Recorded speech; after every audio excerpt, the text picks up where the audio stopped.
the mountain climber.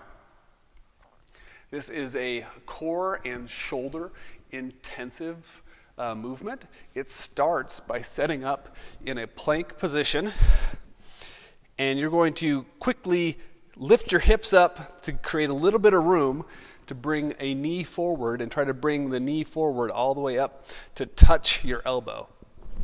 So there's a little bounce, give yourself some room and some time to get that knee up, and then you're going to do that same hip bounce, lift it up a little bit, just enough time to get your other knee up to your elbow and the currently bent knee straightened. And then you'll alternate back and forth. Each time the knee touches your elbow, that would be considered one repetition.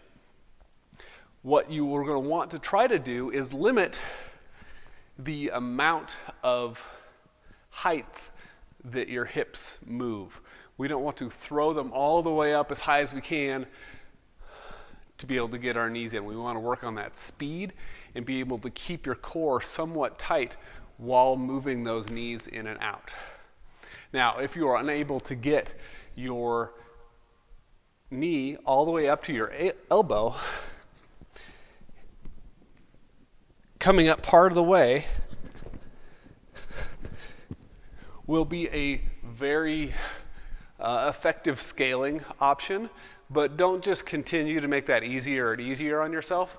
Set a standard for how far you want your knees to come up every time, and make sure you hit that standard every time. And then if it gets to be too much to continue at that standard unbroken, then stop, rest a little bit, and continue. But don't let your standard slip because you're tired.